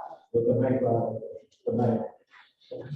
andei na pré-web, não é? E, portanto, sei muito bem o que era o som da internet, mas que hoje a internet é uma coisa, digamos, só é importante nós percebermos que em cima da internet, mesmo a internet, se faz, por exemplo, o operações cirúrgicas entre muitas pessoas. É a mesma regra. É a mesma regra. Não há outra regra. É aquela regra. Portanto, estamos a conviver com todo o mundo do crime, neste momento, todo o mundo do crime, quer a nível da surface, quer a nível da deep web, não é? Que digo são, neste momento, cerca de 85% da internet é deep web, não é surface, não é uma internet que nós não vemos, mas é um praticamente todo o crime. E neste momento anda a penetrar os telegrams. Eu sou um navegador do Telegram, porque gosto de ver o mundo. Mas se vocês forem ver o Telegram, eu acompanho neste momento todas as redes sociais do Telegram e é uma coisa sinistra. E é disso que eu sou uma super. Mas devo dizer que é como nós vemos a realidade. Senão estamos a ver a ficçãozinha. E a brincar, às vezes, aos regulamentos, mas a correr atrás do prejuízo. Eu não estou muito otimista, mas o importante aqui, o papel da sociedade civil é importantíssimo. E a consciência disso, louvo aqui o meu amigo Seferino por esta iniciativa e outra, para exatamente dar consciência do que está a passar no mundo. Muito obrigado. Só passar aqui, tirar este saído de cena para. Tem que ser. Dá certo. Sr. Magalhães, só para ensinar algum comentário aqui. Não há mais questões? Abrindo aqui uma extensão, o nosso camarada, amigo, Manuel Clemente, quer colocar uma questão de 30 segundos. Não. Manuel. Não quero colocar questão nenhuma. Muito obrigado.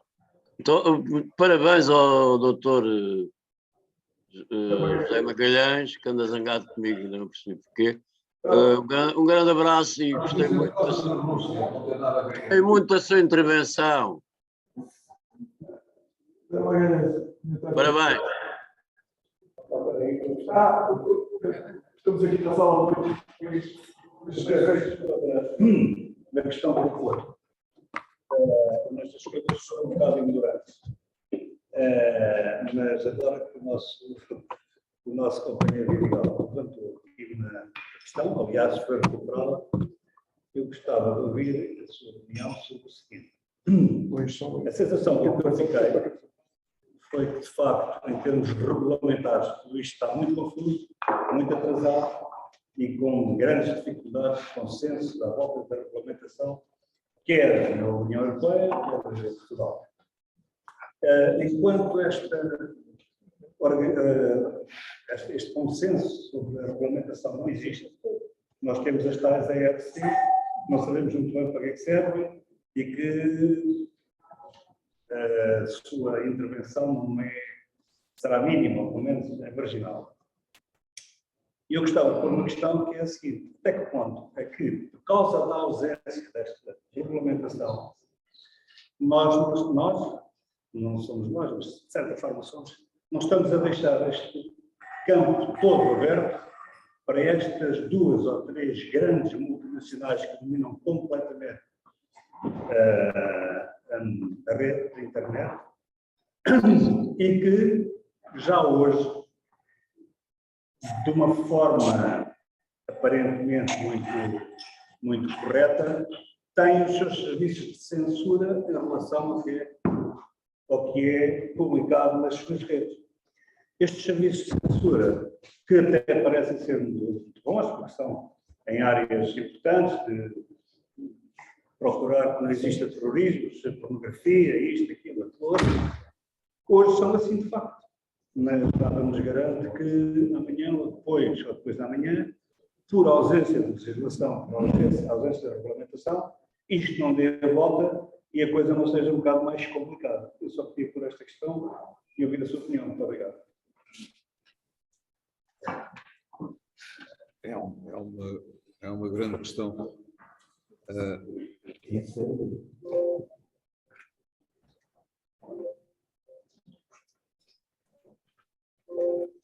Eu julgo que o Luís Vidigal ajudou fortemente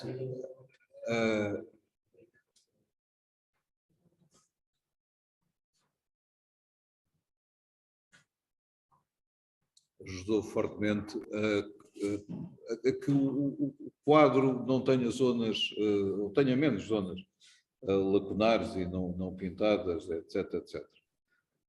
É um quadro muito difícil de fazer, é um puzzle muito difícil de completar.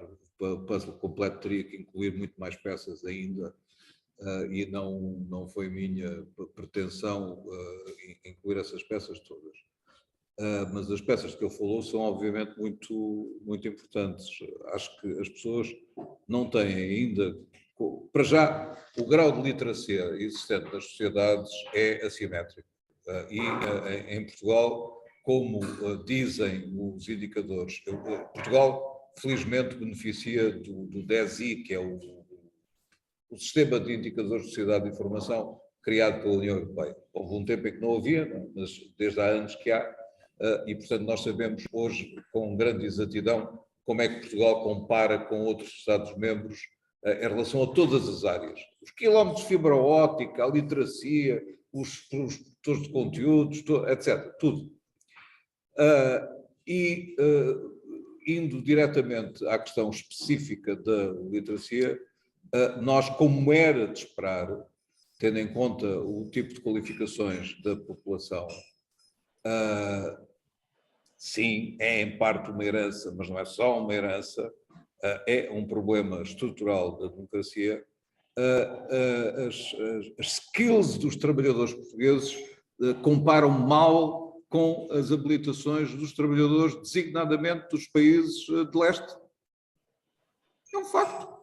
Quer dizer, os ucranianos que andavam por aqui a martelar na Expo ficavam de boca aberta quando viam que os operários portugueses andavam de fita métrica a fazer cálculos que eles faziam, fazendo operações matemáticas e que permitiam saber exatamente o que era necessário saber para construir isto, aquilo e aquilo outro. É verdade. É assim. E não é por isso que se deixam de fazer casas em Portugal e não os fazemos com ucranianos atualmente. São portugueses, com a qualificação que têm. Os patrões portugueses, e daí, em aspas, com quartas classes, etc., abundantes, etc. O número de doutorados que estão nas empresas é diminuto, é diminuto. O número de pequenas e médias e microempresas é esmagador, esmagador, o que obviamente tem um significado e consequências. A lei sobre cibersegurança caiu na asneira de isentar as pequenas, médias e microempresas, o que significa, na verdade, condená-las à balda, e têm sido vítimas de ransomware, e dirão os maus que é bem feito, porque quem quer poupar acaba por pagar caro, mas na realidade a opção do legislador foi má. Ponto parágrafo. Assumo essa opinião, que na altura foi minoritária. Paciência, ainda estamos a tempo de aprender, apanhando na cabeça, aprende-se para as pessoas teimosas, e vamos ter dinheiro do PRR para utilizar na formação de peritos em... Vamos ter dinheiro do PRR para formar peritos em cibersegurança. Vamos ter bastante dinheiro comparado com o que temos agora. Mas, portanto, há um problema de qualificações que torna difícil a apreensão do que está em causa. Em segundo lugar,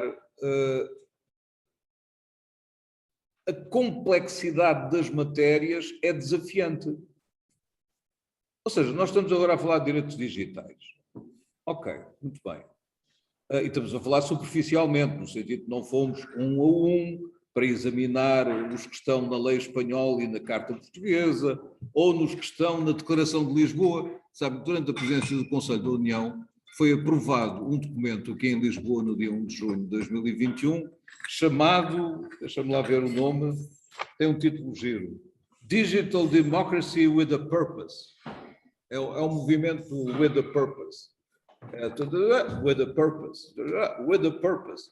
E neste caso, o Digital Democracy with a Purpose é um esforço para virmos a ter na União uma estrutura de princípios digitais que depois pode ser desenvolvido numa Carta dos Direitos Digitais, de que a presidência portuguesa falou muito, etc., incluindo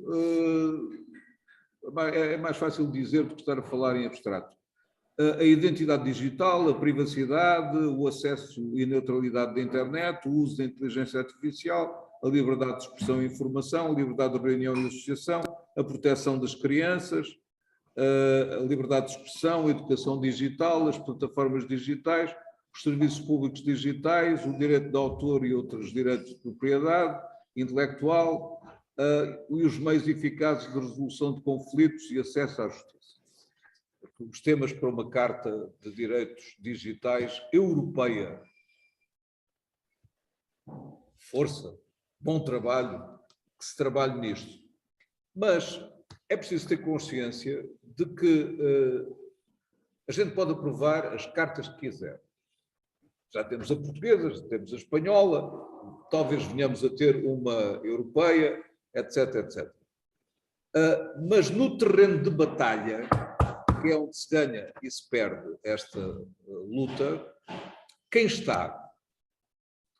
Estão as Big Tech norte-americanas, que aceitaram dialogar com a Comissão Europeia para fazer o tal Code of Practice, o Código de Boas Práticas, para eliminar os tipos que violam o contrato que nós celebramos para termos acesso ao Facebook. Temos que celebrar um contrato com o Facebook.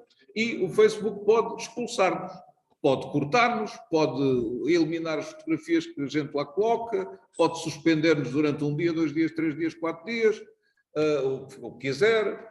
Tem um oversight board constituído por uns craques que examinam queixas e reclamações e dão indicações, mas é um oversight board que está lá muito em cima, no Olimpo, etc.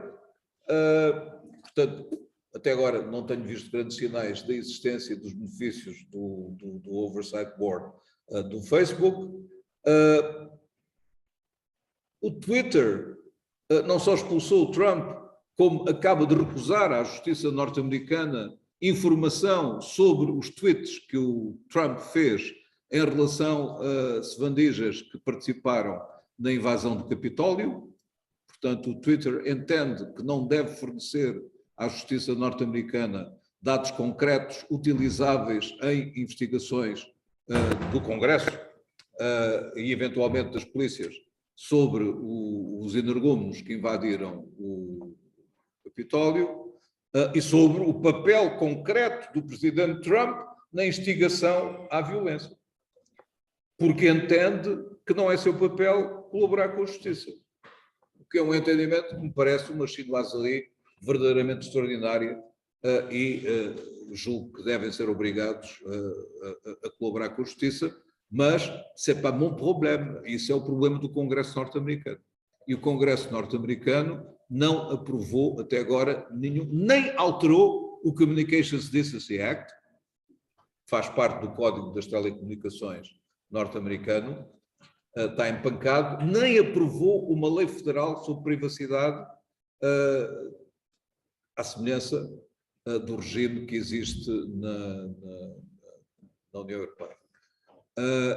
E também não está aprovado, parece que a PDSI vai fazer um seminário sobre isso dentro em breve, o acordo, o memorando de entendimento entre a União Europeia e os Estados Unidos para a transferência transatlântica de dados, que é absolutamente essencial para evitar cenas patéticas, como a cena que aconteceu em Portugal, quando a CNPD se atirou ao Instituto Nacional de Estatística por ter feito um contrato com a Cloudflare para segurar, para garantir a segurança de dados do recenseamento, coisa que foi interpretada como transferir para os Estados Unidos dados sagrados da intimidade dos portugueses, blá, blá, blá, blá, blá, quando se tratava, na realidade, de fazer um sistema de proteção através de um DNS falso que evita que os hackers penetrem com tanta facilidade nos servidores.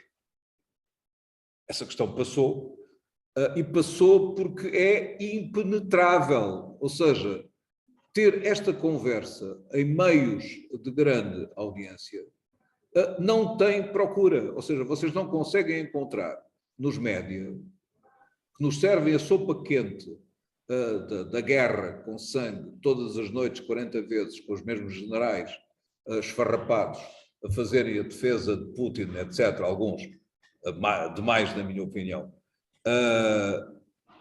Mas não conseguem um debate escorreito, seco e entendível sobre esta matéria. Sequer sobre os direitos. Porque rapidamente vem o gato de rabo a arder do artigo 6º. O artigo 6º toda a gente discute, é como a bola. Mas o resto, que é aquilo que coloca a comunicação social portuguesa em situação crítica e dramática e leva a que tenhamos os canais intragáveis que temos e a imprensa com escassa circulação que temos, não é? Temos órgãos de comunicação social ditos de referência com tiragens absolutamente cadavéricas. Não é? As tiragens são controladas por uma entidade credível, portanto sabemos que o número 1 deixou de ser o Expresso, passou a ser o Público, mas com números cadavéricos. Já as audiências de órgãos de comunicação social, tipo canais, não sabemos. Existe um sistema, mas é um sistema completamente falível, roto, que não tem credibilidade e é com base nele que se vende publicidade. E isto, que é uma verdadeira palhaçada, prolonga-se dia após dia, sem que ninguém encontre uma solução para esta matéria. E isto não é tema de discussão. Portanto, a pobre da sociedade civil, por mais que o Luís Vidigal e outros esforçadamente se empenhem, e a PDSI, por aí adiante, pode fazer um grande colóquio fabuloso sobre as transferências transatlânticas e não sei, e o Schrems II, o acordo do Tribunal de Justiça que interrompeu a circulação, e tem para ouvir meia dúzia de criaturas. Não tem nenhum jornalista de alto coturno, médio coturno, de qualquer das margens do Tejo, ou do Norte ou do Sul, não tem ninguém. E, portanto, acho que é uma coisa fantástica, porque nós tivemos momentos da história deste país em que conseguimos levar a agenda digital a debate sério em que participavam pessoas qualificadas atraindo a atenção. Eu não estou com saudades do pioneirismo, por amor de Deus, que eram tempos absolutamente horríveis, em que éramos meio dúzia de gatos pingados, e em que tínhamos pela frente os parvalhões que diziam que o futuro era o Minitel e que nós tínhamos aprendido isto na CIA e que era uma ideia horrível, que o TCP/IP não interessava nada à Europa, etc, etc, e outros idiotas, de que a história não reza. E tivemos que os aturar. Mas foram embora, pá, até logo, sem saudades, neste momento não vivemos esse clima.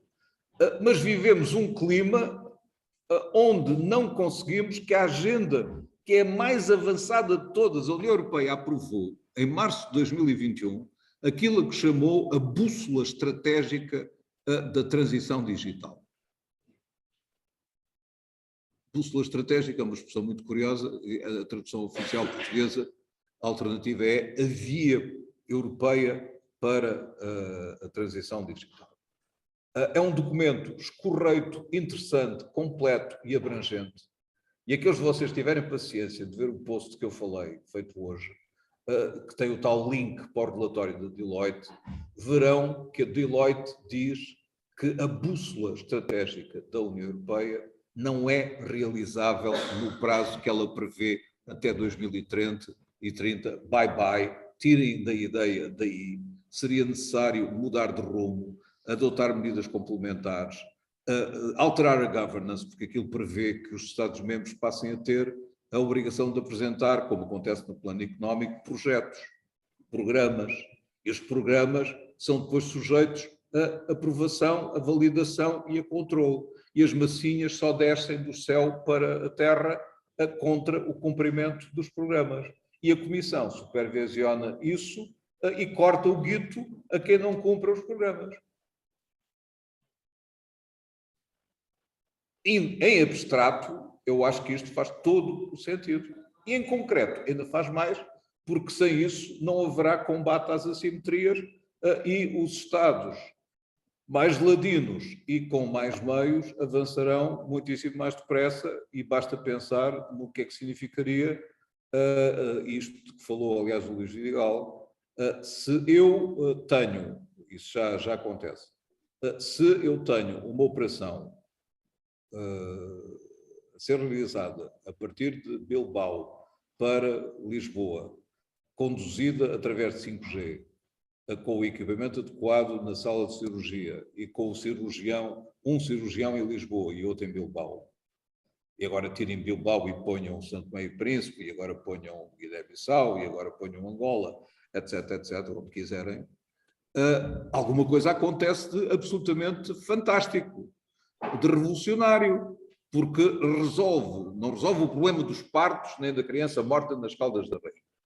Não resolve. Que isso exige outro tipo de medidas. Mas resolve muitos problemas que não conseguimos resolver unicamente pela força bruta da admissão de seres humanos. Porque parir um médico demora anos e anos. E da forma estúpida que é adotada em Portugal, com aquela palermice dos 19 valores e não sei o quê, os portugueses que têm dinheiro e meios utilizam, manhosos que são, a via inteligente que é ir num instante a Espanha ou ir a Praga. E voltam de lá médicos. E veem o título reconhecido e saltam sobre a barreira corporativa inventada pelos corporativistas portugueses. Mas o problema é que os corporativistas portugueses têm poder a mais e o poder democrático não exerce as suas prerrogativas. Portanto, nós temos que conseguir colocar isto na agenda das instituições, na agenda do debate político, e nesse sentido eu saudei há dias com toda a sinceridade o trabalho que ao longo de anos e anos tem vindo a ser feito pela PDSI, que desse ponto de vista se distingue de outras entidades pela continuidade do trabalho. Precisamos de mais disso. E precisamos que a Carta seja regulamentada e aplicada. Isso depende muito dos cidadãos e da sua própria iniciativa. Se os cidadãos virarem as costas à Carta, se não houver ações populares digitais, se não houver evocação dos direitos que ela prevê, então acontecerá como acontece em França, 52,8% dos cidadãos não vão à primeira volta das legislativas. E fazem um gesto feio ao poder político, e o poder político afunda-se na podridão de uma crise democrática. É este o nosso desafio. É um desafio puro e duro. E não digo mais, porque senão, a esta hora, já poderei dizer coisas absolutamente inconvenientes. Estamos na hora de uma exceção dupla. Jesus referiu as exceções. Jesus referiu esta a muitas exceções. Agora é uma exceção múltipla.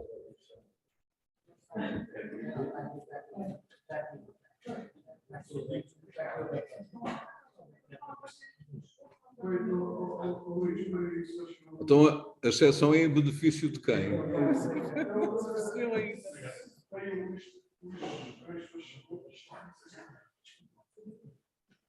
Ok. Posso falar? Eu queria Posso falar? Posso falar? Voltando outra vez à minha questão anterior. Eu vou ser rápido. A minha questão anterior prende a seguridade com os limites da minha liberdade. E vou explicar porquê. Eu tenho uma filha que trabalha numa empresa, uma grande empresa multinacional, subcontratada pelo YouTube, só para fazer censura, Moderação. aos vídeos publicados no YouTube diariamente. Não, é Cognizant. Portanto, é ela e mais umas dezenas em Portugal e a nível mundial devem ser milhares. A minha questão é, ela nesta altura as diretivas que recebe para fazer o seu trabalho são da própria empresa. E diz, toma atenção a isto, atenção àquilo, atenção a isto, atenção àquilo. Eu não sei até que ponto amanhã, a empresa não diz, olha, pá, toda a gente falar do Sporting fora. Claro. E é isto que me preocupa.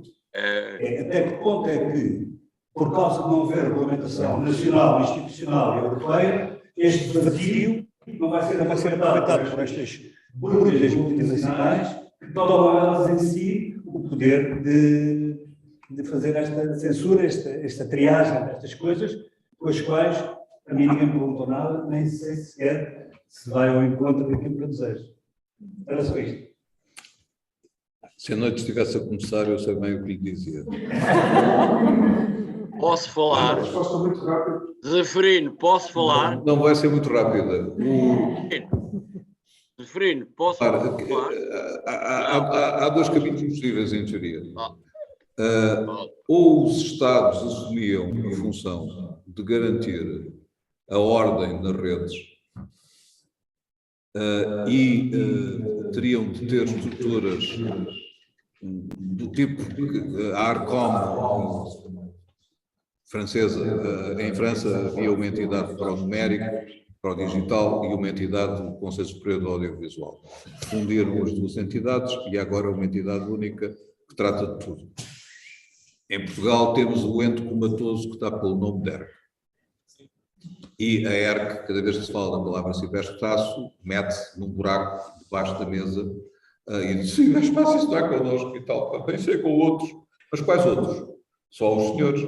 Não, mas nós só por uma lei de 2/3 e só se a Constituição fosse revista e só se não sei o quê. Quem quer a ERC a policiar as redes? Ouve-se imediatamente a palavra ninguém. Ninguém. Não. Mesmo que sejam eleitos por 3/3 para a Assembleia da República, não sei o quê, como polícias de rede não prestam. Aliás, também não prestam para outros efeitos, mas não nos adiantemos nesse aspecto. Já dei um exemplo. Então, qual é a solução em vigor? É que há uma solução em vigor, não há problema nenhum. A solução em vigor em todo o mundo, exceto naturalmente nos espaços policiados da Federação Russa e evidentemente da China, que tem a sua muralha chinesa, com os seus polícias, moderadores aos milhões, etc. Nos países ocidentais, as grandes plataformas assumem a responsabilidade de fazer o controle das tais condições contratuais para o uso das plataformas. E mobilizam para isso a workforce que entendem. E a Comissão Europeia ficou felicíssima quando fez um Code of Practice sobre abusos contra menores, foi o primeiro. E depois, quando em outubro de 2018, fez outro Code of Practice sobre o combate à desinformação. E depois passou a ter relatórios sobre as ações das plataformas contra os desordeiros. Agora, o novo Code of Practice prevê que as ações sejam desagregadas pelo Estado. Portanto, nós vamos saber quais são os desordeiros portugueses e o que lhes aconteceu, que tipo de atos de desordem foram praticados e como é que foram geridos por quem gera. O Estado português não intervém, e depois do escaldão que se apanhou com a carta, só morto é que intervirá, na escolha desses moderadores. Porque é inteiramente evidente que esses moderadores são escolhidos completamente à margem do controle da Provedoria de Justiça, dos tribunais, etc., do Parlamento, do Governo, do Presidente da República, etc. Estão lá 24 horas por dia, remunerados miseravelmente, e fazendo o trabalhinho que lhes é encomendado, apoiados por inteligência artificial, don't forget. Porque a inteligência artificial desempenha aí um papel absolutamente crucial e, no caso do YouTube, ela própria elimina, ipso facto, aquilo, e quando o tipo tenta fazer upload outra vez, não consegue fazer upload do mesmo produto que viola, por exemplo, direitos de autor. Por isso, a gente não consegue. Isso só se consegue, não é com um manuzinho contratado pela Accenture, isso só se consegue com machine learning, inteligência artificial e computadores.